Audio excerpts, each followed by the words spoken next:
So the session is going to be here in this voice room. Yes, yes. The session is going to be here only. Okay, sir, for this session, can you try to figure out what is causing those sounds, the bloop, bloop, bloop sounds? Yeah, the that was nothing but just the Discord notification. I have turned them off. I have muted them. I'll just check once.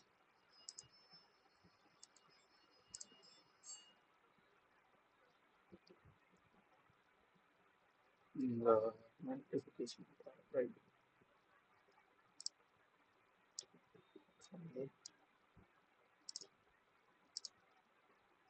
Yeah, they are muted from my side, so I don't think we'll have a problem. Thank you so much, sir. Yeah, no problem. Okay. So am I audible? Yes. Orange Chauhan says yes, I'm audible. So definitely I am. Okay, let's start our today's session. Meanwhile, people will be joining as we are recording, so I don't think it will be a problem if they even miss some part. So, first of all, I'm Divya Kapoor, and I welcome you all to the second session of the Shatranj Shaala Imbalance series, where we'll be discussing about Jeremy Silman's How to Reassess Your Chess Mastery Through Imbalances.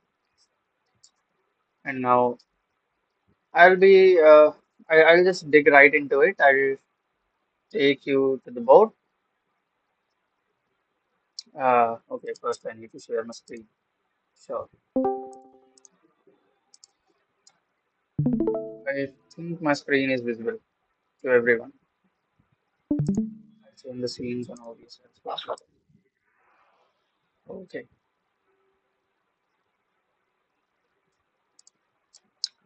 In the last class, what we discussed is are just the basics, and right now also we are discussing the basics only.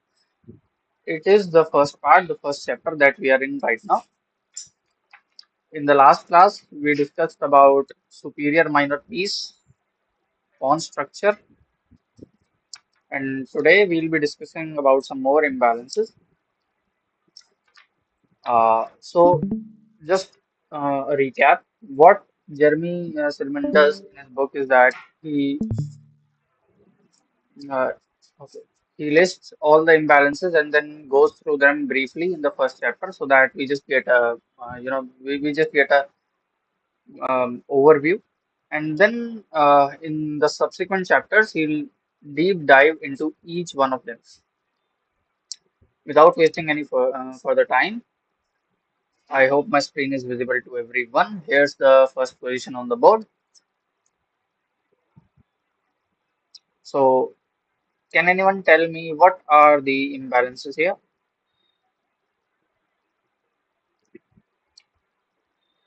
I discussed about imbalances in the last lecture only. It's any significant difference in the two positions. Anything that you feel is giving an advantage to white or black, you can either speak out or mention in the chat.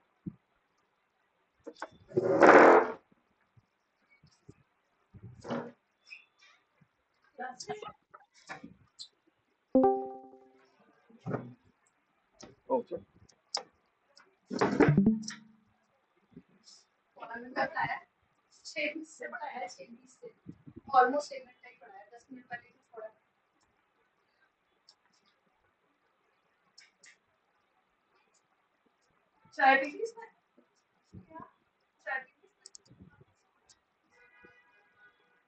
Good night and good bishop versus black piece of black. Um. Okay. Yeah, that could be an imbalance, but if you look at it from my perspective, I don't think black pieces are really bad. The knight is good. White's knight is also, yeah, it's pretty good actually. White's knight can go to squares like g5 or e5, while black's knight can go to d4. So I think the knights are pretty equal. White's bishop is really good. Black's bishop, yeah, it's not that good, but I think it can be improved in the long run. If Black gets a chance to play bishop c7, bishop a5, he might get his bishop into play. But yeah, that looks quite impossible. So I don't know, but I just feel that yeah, Black's bishop is a little bit bad, but there is something else in this position.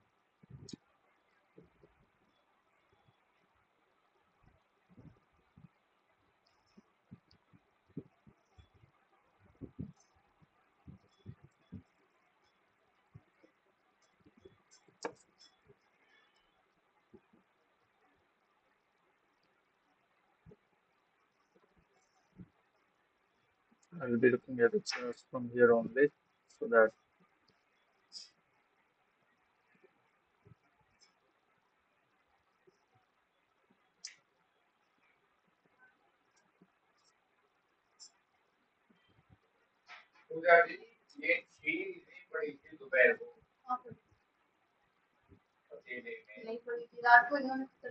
Sir, can I try? yes, sure, you can tell the imbalances in this position. The white rook the white rook is in the middle squares. Uh, okay, but that's that doesn't really matter. Actually, the rook belongs to the open file. So if the rook is on e2 or e4, it doesn't matter. It should be on an open file, which it is. So a good observation there. The main imbalances, the imbalance that governs the whole position is is the pawn structure. Black has a weak pawn on e6. Clearly, it is a very weak pawn. Right now, black's two rooks and the queen is attacking it. But it's not enough firepower. If you just take, if you just go for, just takes, the second rook takes, and then the queen takes, black has a queen on c8. Hmm. So the main imbalance governing in this position is the weak pawn. There are two ways to attack it. One is bishop s3, one is knight g5. Which one should we choose? That's the question. Then, then your screen is not visible. Oops, wait, my bad. I think it is visible now. Yeah.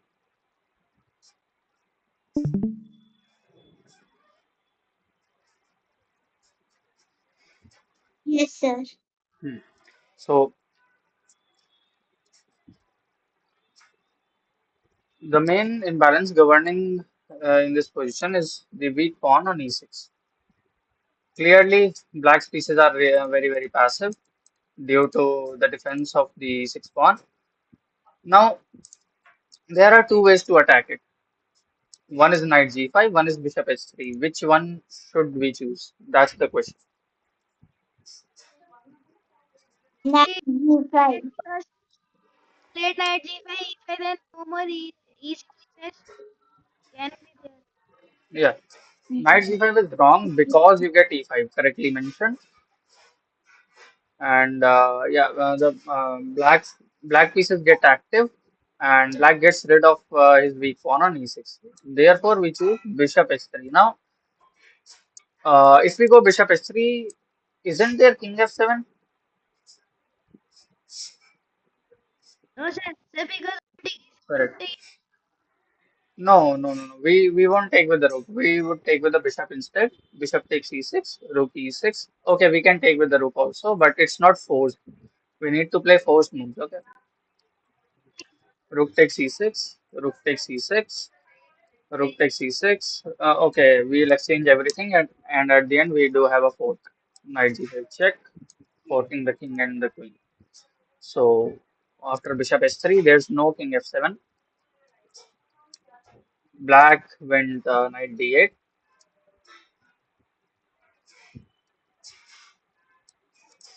to guard the e6 pawn. Now add we should add more pressure. So we go knight g5, adding pressure to e6. Now the e6 pawn will fall. It can't be defended. It will be falling now. But what black played in the game made the game even worse. He played bishop b8. Now can anyone find the move here?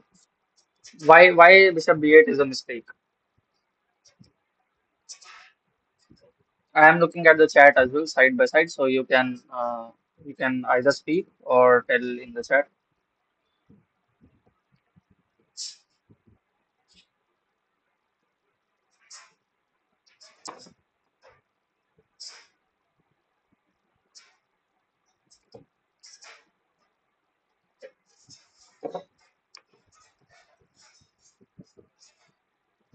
Hmm.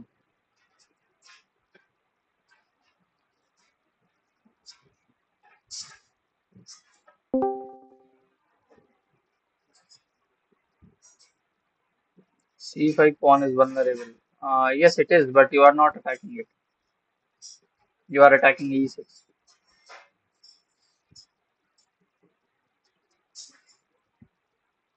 In fact, c5 pawn is not a very big weakness. It can be defended by b6 if black gets to play b6. So the main weakness here is e6 pawn. But why bishop b8 is a mistake? Now that's something we'll be learning how to catch these small mistakes.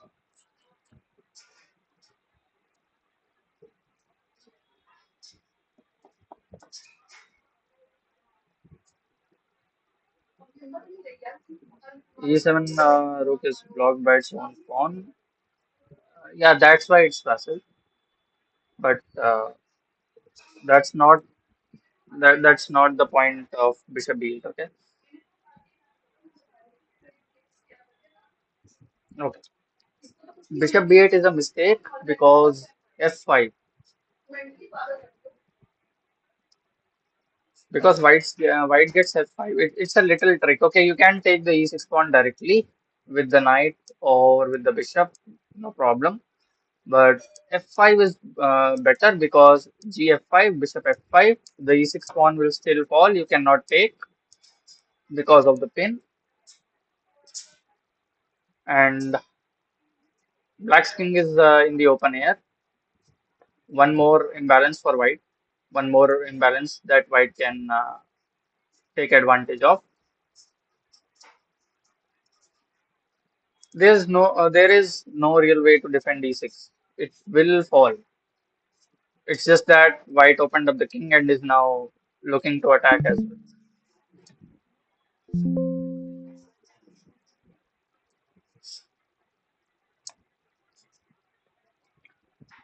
Okay. Next position on the board. All these positions are from the book we are following. Now, again, just a little question.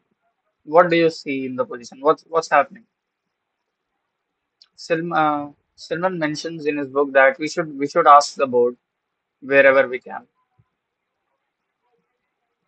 So that's what I'm questioning as well. Just ask the board what do you see? Uh, Yes, why some of the white pieces are opened and black pieces are all the black pieces are closed. correct. Black pieces are really very passive. They can't really move Sir, enough. Yes, sir, the black pieces are blocked by their own pieces. correct. Black's pieces are blocked either by the pawns or by their own pieces. Yes, black is very passive here, but why is he passive? That's the question. That's another question. Why is he passive? White has a lot of space on every sector of the board, whether it's queen side, king side, or center. When you have space on the board, space means when your pawns reach to the opponent's home. the opponent's base. When your pawns reach the fifth rank, they just cross the fourth rank and they reach the fifth rank. Or uh, later we'll look at a position where white will have space on the queen side and center as well in this session only. But white's pawn will be on the fourth rank only. Still he has more space. Why? Because okay, white's pawn are on the fourth rank, but black's pawn are on the third rank. So obviously white does have space there. When you have more space than your opponent, then your pieces get room to play. For example, this bishop. No one knows if sacrifice on h6 might occur. Yeah. Or this the knight. Okay, not this knight, but this knight. Yeah. We can reroute it. I think so. There are basically white has many moves. White can go back and forth with his knights, his pieces anywhere. While black, he can't even go back. He can't even go back. So in such positions where you have space, how to win? You need to break through. Okay. Now by breakthrough, what I mean is either you get a pawn break or you get a some sacrifice maybe just to open up the king or the lines on the queen side, and you the basically the end goal is to attack. Yeah, is to make way for your major pieces, queen and the rook, into the opponent's position. How will you do that? You need to have open lines, you need to have paths for them, right? Okay, when we are driving, when we are driving, we can't drive in a jam, okay, in a traffic jam. Everyone is either, in front of us or behind us. We can't really drive, we can't really speed up. But if the road is empty, we can drive at a good speed, right? Similarly, in chess, if you have an open position, if you have space and the position is open for your own pieces, then you can enter into your opponent's position and eventually mate him. The end goal is, can anyone repeat? What's the end goal?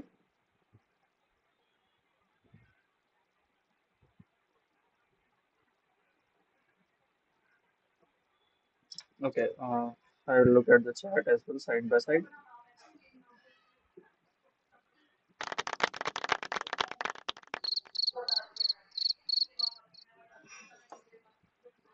Can anyone repeat what's the end goal?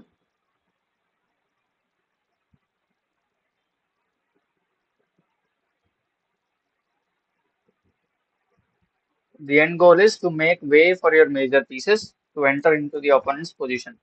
Now, yeah, to get more space can be one way to say it. In some position, it's true. Now, I can see in the chat, Soren Chauhan has mentioned the way to continue, which is correct. White can either go on the queen side here with c5 or play g4, g5, pawn break, obviously, to attack the black king. Now, how will you make way for your pieces? That's the question. You need to open lines, right? How will you open lines? Either by pawn breaks or by sacrifices. So right now, no sacrifices there. You can't really sacrifice your pieces. Black's king is well defended, so it's not a question of sacrifice here. Now we need to find all the pawn breaks in the position. One is c5, one is g5. These are the logical pawn breaks. We can choose any.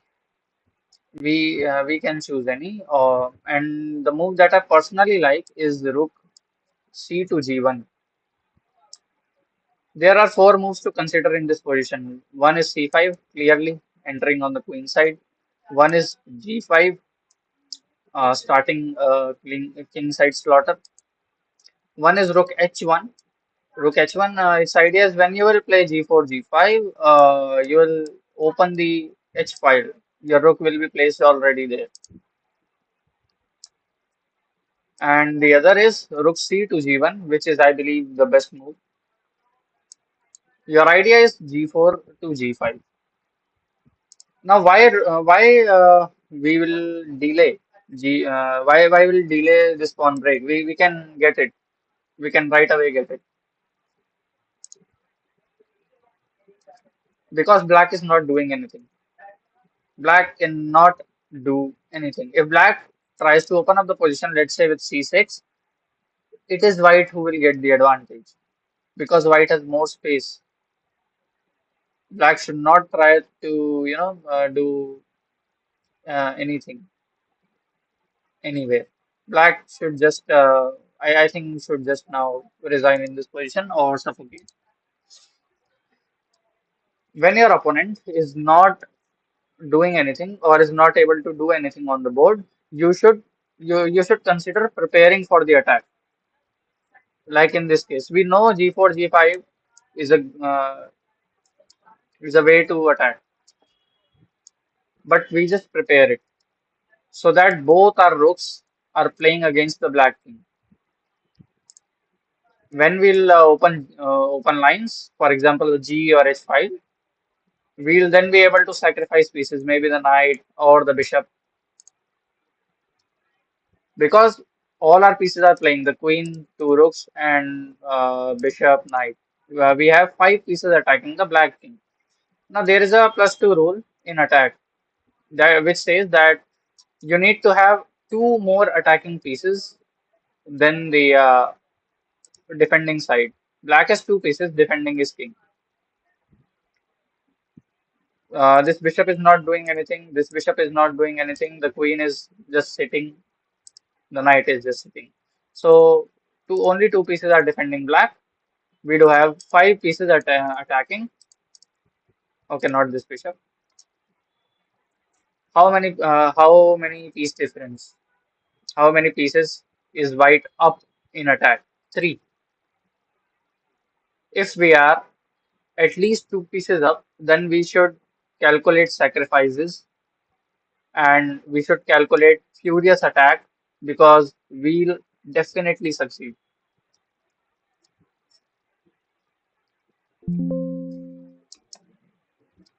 Okay, next position on the board. Now this position looks, I think, equal, but still we have a move for white. Let's see who can find the imbalances and the move. G5 is better since it doesn't weaken our king and attacks. Yeah, G5 is good. G5 is really good, but uh, just remember what I mentioned that rook c to g1. Actually, black can't attack our king. So if our king is a little weak, there is no problem. We can just prepare attack. Okay, rook c to g1 and then g4, g5. Just rip apart the position.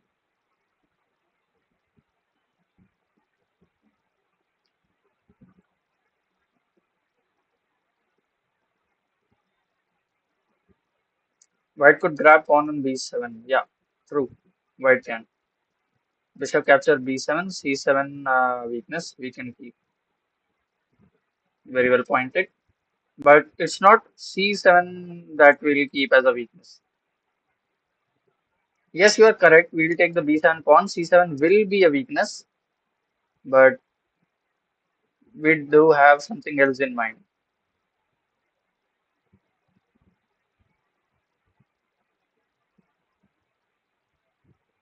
So the move here is correctly mentioned by Soren Chauhan and Wildfire Great. Yeah, c6 is a weakness. Correct. Bishop capture b7. Now c7 is indeed a weakness, but we do not have a concrete way to attack it. If we go queen c4, the queen already defends. If we go with the bishop, the pawn is in the way. So we do not have a concrete way, but yes, we can play on the light squares because after bishop capture b7, the light squares for black are weak. Even if black has the light square bishop, he can't do much. Bishop capture b7. If black goes king h8, because we were threatening queen c4 check, so we can either come back bishop g2 or go queen c4, play on the light squares, and it's winning for white. If the pawn was on c6, if the black pawn was on c6, then it wasn't a problem. Then the position was equal. Black could eventually get d5 and a good pawn chain, a good pawn structure, which is equal.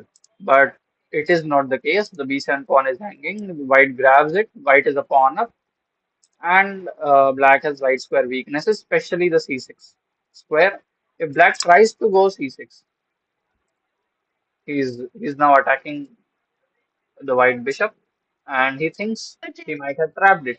But we have queen c4 check, picking up the c6 pawn. Yes, someone was saying something.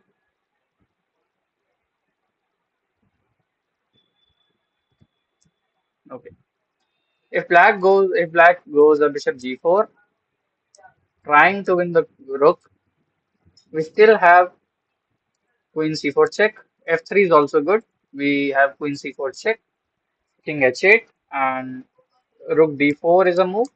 The better move is the intermezzo, the intermediate move, bishop c6, attacking the queen, queen f5, and rook d2. Why rook d2? Why not d4? Sorry, my bad.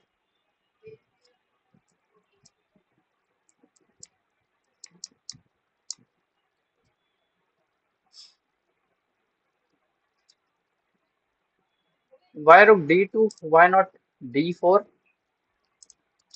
Because you need to guard the f4 pawn, f2 pawn as well. Yes, you are blocking the bishop, but for now the f2 pawn is important.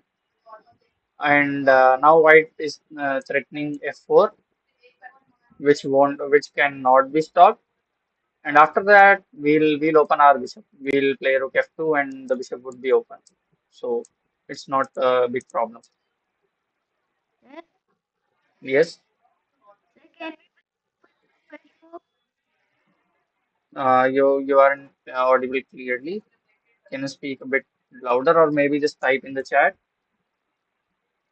Sir, can we play c4 in the first move? C4, Queen C4 check. You want, yeah? No, Queen sir. C4 check. The pawn c4. Pawn C4, no. That would just result in Bishop G4 losing the rook. Sir, Yes, can we the first move can be queen c4 check. Queen C4 check. D5 attacks the queen,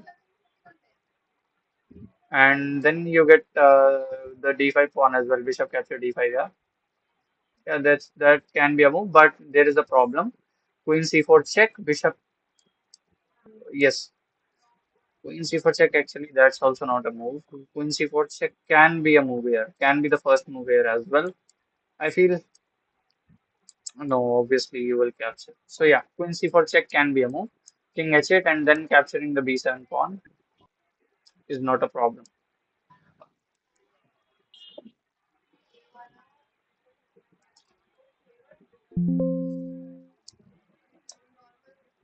Okay, now who can tell the imbalance in this position?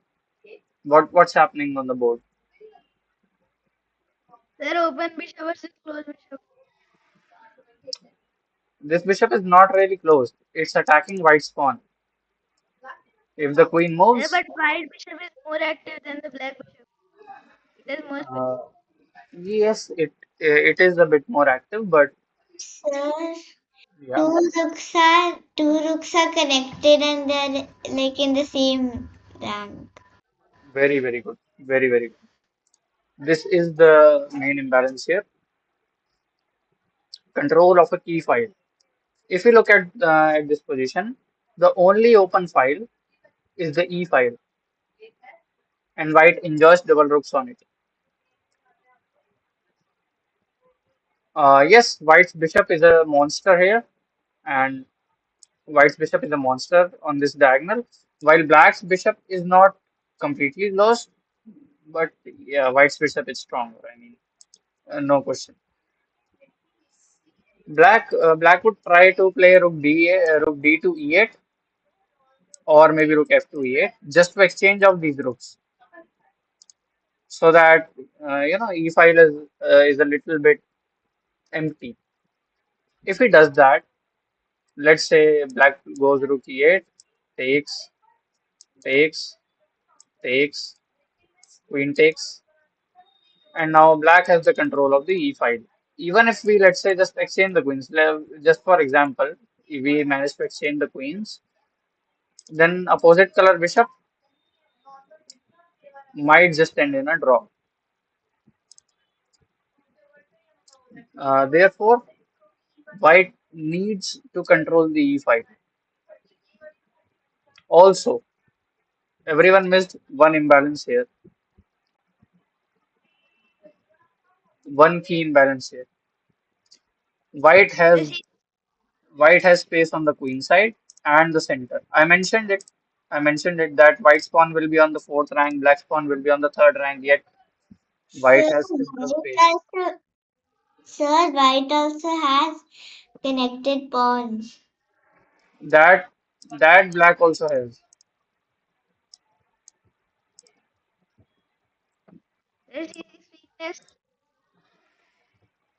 C6 is a weakness.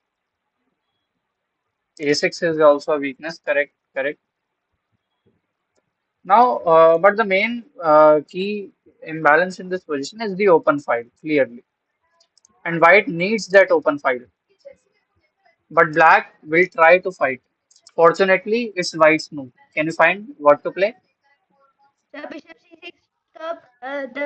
Correct. Stopping rook e8, either the f1 or the d1, no problem. White now completely stopped the fight for the e file. White seized the e file completely, and now Black is very passive. Black's bishop is obviously not as good as White's. Black's rook, both the rooks are sleeping. The queen is, yes, it is sleeping too. So White enjoys the space on the queen side and the center, a good bishop, control over the key file, and Black is just sleeping. Black is not doing anything. Black will just wait. Nothing is really happening in this position. Sir, Queen g4, then we have rook e4.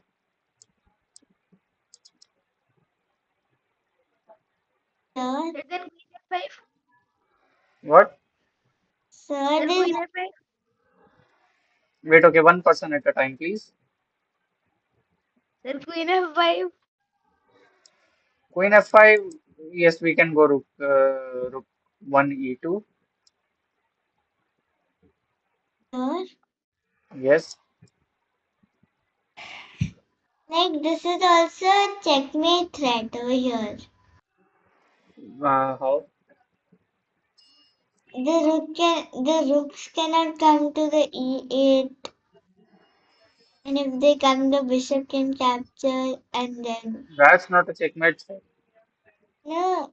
So first, one rook can come, then bishop can capture that. Then rook captures, queen captures, and the other rook captures mate. Okay, you see back rank mate, right? That is a possibility, but obviously Black is not foolish enough to lose both the rooks and the king as well.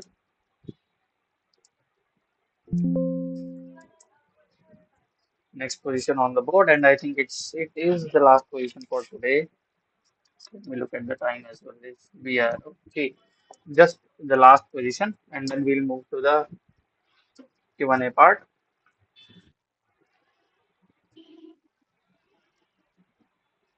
Can anyone tell me the imbalances here? What's happening in the position? Yes. I mentioned space advantage before. White dark squares are defended. White blacks, white squares are. Yes, yes, yes. That's correct. Both have had minor pieces. Sir, Yes. the black has a little more space. No, black doesn't have more space. It's white who has more space. Correct. White has space advantage, rightly mentioned by Wildfire Great. Sir, Yes. then we can play knight d2, then knight f4, then knight d6 or knight d5. You are telling the moves. I am asking the imbalance. What's happening in the position? Okay, you are correct. Knight e2, knight f4, knight e6 is the correct plan, but what's happening in the position? That's Sir, what I'm black's bishop is totally blocked. very, very good. Very, very good. We are getting there.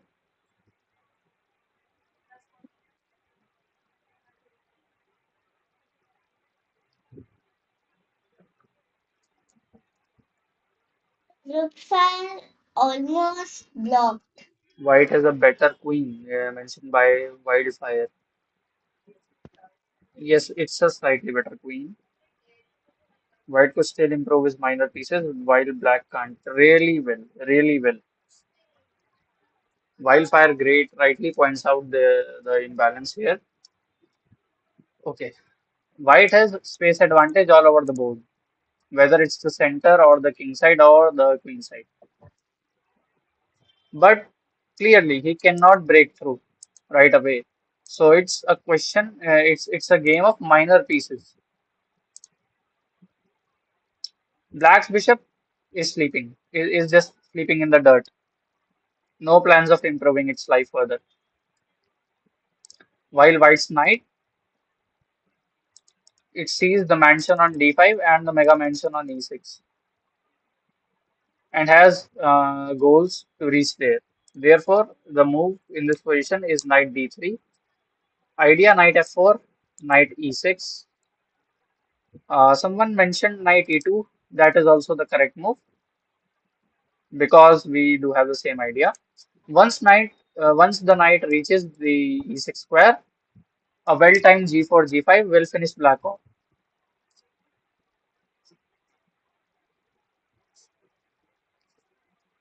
Now again, see, we are mixing the imbalances now.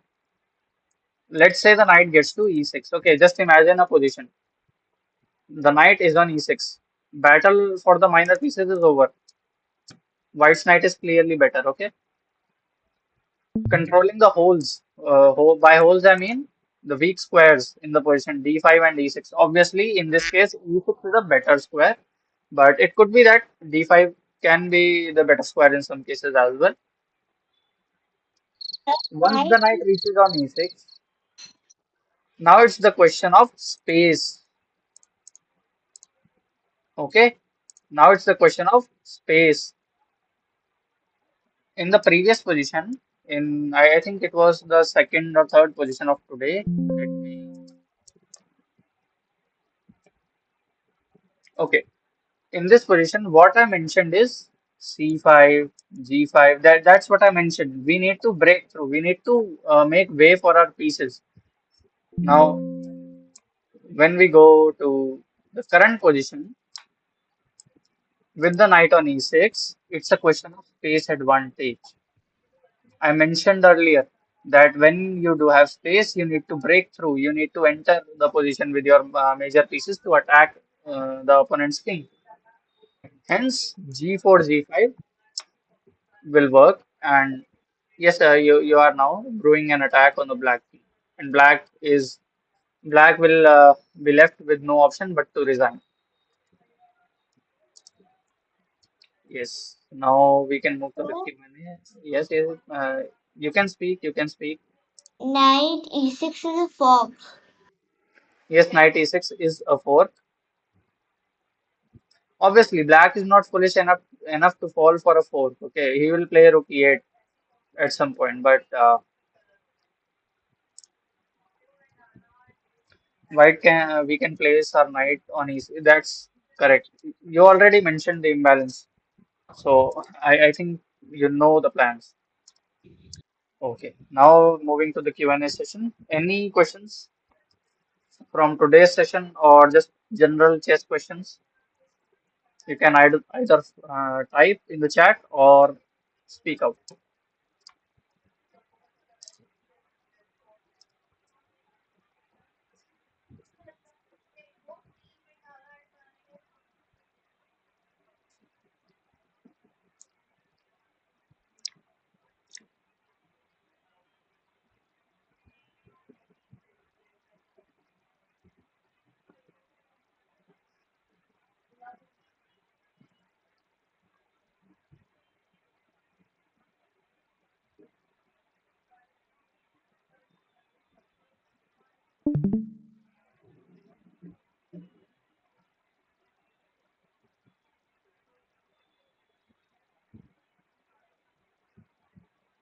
How can we play better in Blitz in a physical tournament if we are 1700 chess from Rapid? Fun fact, even I am a bad Blitz player, so but yes, okay, I know something which you can improve. In Blitz, it does not matter that who is rated higher and who is rated lower. Okay, rating doesn't matter in Blitz. Once I remember in a local tournament somewhere I played Blitz, and that too against an IM. It was a friendly game. It was not a tournament game. Okay, so I defeated an IM. Yes, it was a friendly game, and I'm sure that if it was a tournament game, a rapid one or a classical one, he would have just beaten me off very badly. But in a blitz game, it's more on intuition. Okay, it's more intuition. If you improve your intuition, you will improve at blitz. You mentioned that you are 1700chess.com rapid, which is a pretty good rating. So I believe you should be a uh, better blitz player at least than me because I'm really bad at it. Honestly, it's just that on that tournament day, what happened is I was playing from morning itself. Okay, we were playing rapid. It was a tournament. I was in the chess mindset, and then when I got on the board playing blitz, somehow I just defeated. I don't know how. He just missed the mate in one, I guess, mate in one or two. I don't know. Mistakes happen from the best as well. You just need to improve your intuition. I think that answered the question. Sir, when our opponent is attacking, should we defend or counter attack? If we are good attacking player. If we are 2047 rated in chess.com rapid, okay, we do have a strong lineup, I guess. When someone is attacking, the question, I think it's an incomplete question. The question should be that if someone is attacking us and our position is really passive, should we attack or should we defend? We should resign. Our position is passive. Obviously, we will need to defend. But if our position is okay, like it's just that the opponent is attacking us, we are okay with it, no problem. Our pieces are also playing. Then we should obviously consider counter attacking. Okay, there is a word that's called active defense. I think you are confused between defense and active defense here. What active defense means is that when someone is, let's say, attacking you or gaining an initiative on you, you don't only defend it, but you push your own plan as well. It may be an attack, it may be it may be a simple positional move. You can do that so that the opponent needs to react. Okay, when you play a move which asks a question to your opponent, he or she needs to react. Then he might shift from his plan. Okay, whenever someone is attacking you, you should play actively. not passively. That's the whole thing. If you need to defend, you can defend. It's not really bad, but always consider um, active play. Okay, a defensive move can be active as well. Look at Karpov's game. He doesn't really do much. He just prevents his opponent's plan. He plays completely on prophylaxis. Whenever you'll see his moves, they will seem defensive, and yet he wins. Yet he was the world champion. I think that answers the question. Yes, I have actually beaten a 1900 FIDE Blitz since he blended mate in. Okay, very, very, very nice. You are a good Blitz player then. Why would you ask such a question?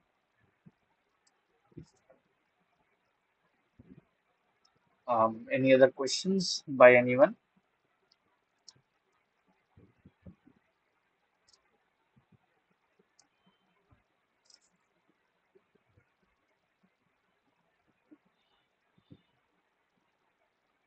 It's my Blitz day tomorrow. Okay, good luck.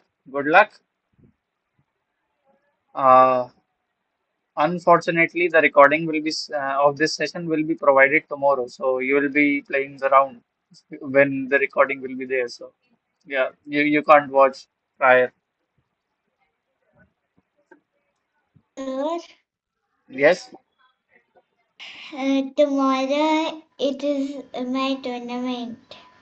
Wow. So many players preparing for the tournament today. Good luck. Yes, thank you. I hope you get a position from this book so that you can apply my teachings. Okay.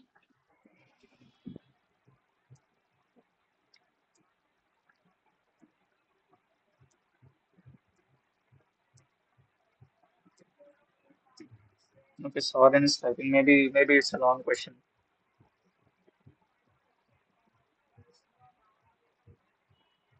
You can speak out. I mean, no, sir, not in my mind currently. Then why was I waiting? Okay. Any other questions? Anyone? Anything? Any chess related question would work. Neither in my mind. No questions must be on your mind. You have a tournament tomorrow. You should be confident enough.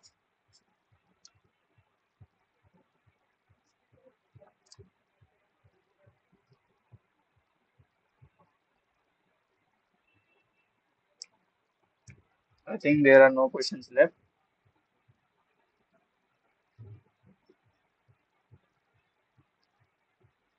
Okay. I think, yeah. Has anyone tried to even read some pages of the book? How to reassess your chess after the last session? Have you just gone through it? Anyone? I just want to see if people are interested here.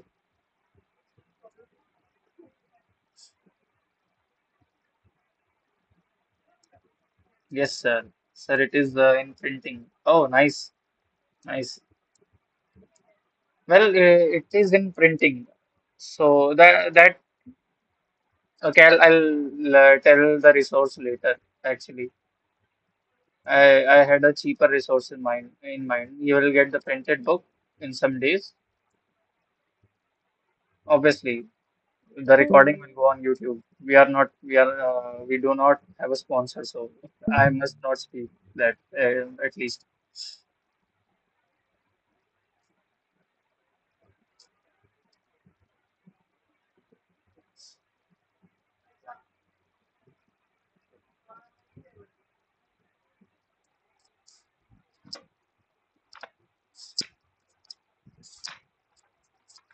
Interestingly, uh, players who are having a tournament tomorrow.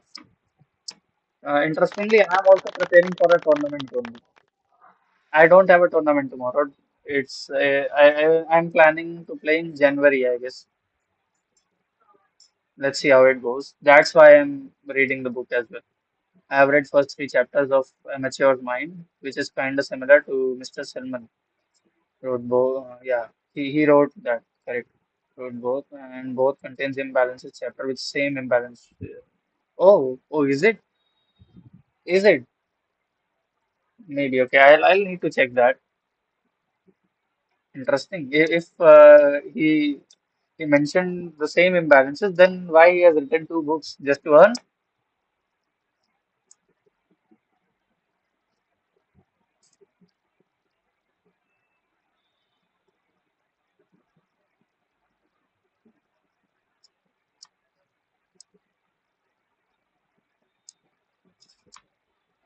I hope my OBS is recording. Yeah, it is. Nice.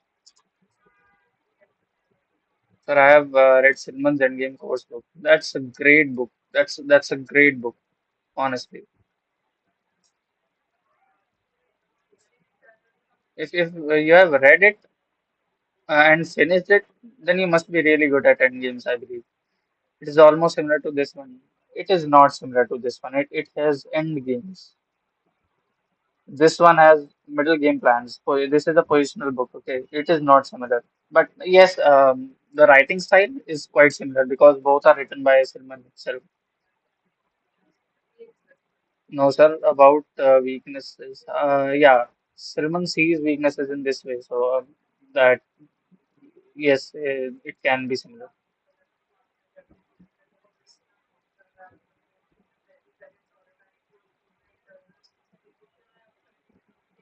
Amateur Mind is more based on amateur games by position played in master. Okay. So the main purpose is not earning. That's what you want to say. Yeah, it is a good book. Okay, I had a question in mind today. Let's say we finish this book once, okay, and then shall we pick another book when we'll finish this one? This is a quite thick book, so we'll need time for that. Don't worry. Discussing their mistakes and their way of thinking. Ah, okay, that's interesting then. That's a good book. Any suggestions which book we should pick next?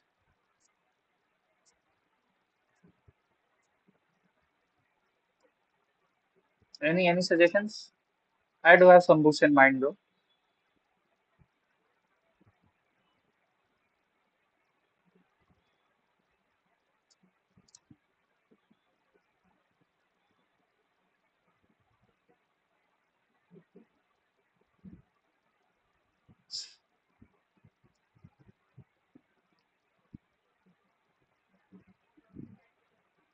Don't know about more than two Silman book. How to calculate? Ah, that's a great book. That's a great book. Definitely done. That's a great book. I myself got a chance to read some of the parts of it, and I fell in love with it. It's such a great book. Definitely, we'll have a look over at that after finishing this book. Also, just to wrap up today's session, how was the session today, and what we learned? Okay, I want to hear it from you people. How how was the session and what we learned? This is exercise I've planned we'll do regularly. So, we just have a recap of the session. Space. Okay, very good. We learned about space advantage. It was much more about space advantage. I think 60 to 70% session was about space advantage only. Glad that you like the session. Pawn breaks, yeah. Pawn breaks. We learned how to use pawn breaks. Okay, we didn't learn about pawn breaks. Inside attacks, yeah, a little bit we learned. Activity, correct. Weakness. I mean, that's what the book is all about. So,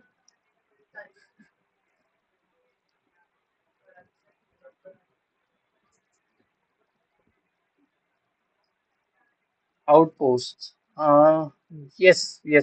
There were outposts, but okay, that was not the only concept that we learned. We will learn about outposts in the upcoming chapter, which is about the knights. We open files advantage, correct? Correctly pointed. Weaknesses, yes.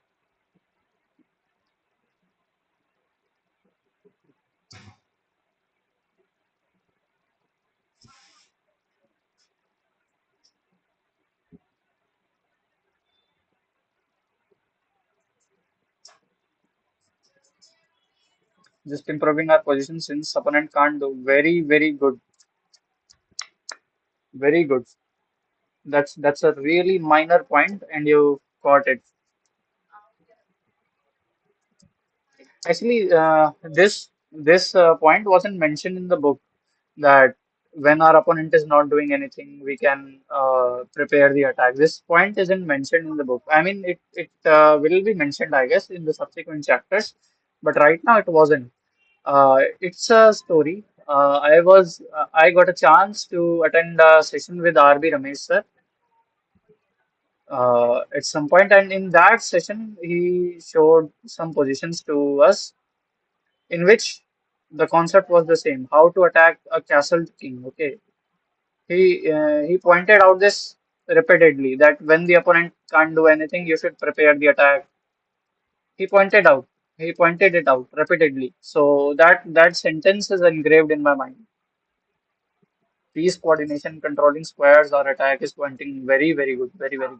Controlling squares like stopping opponent's rook from opposing the file. Yes. Bishop c6. Improving position. Yes, that's the book is all about. We'll slowly improve our position. That's what segment teaches. Okay, I guess it's time, and we must wrap up the session. I hope today's session was really good, and I enjoyed it a lot. Honestly,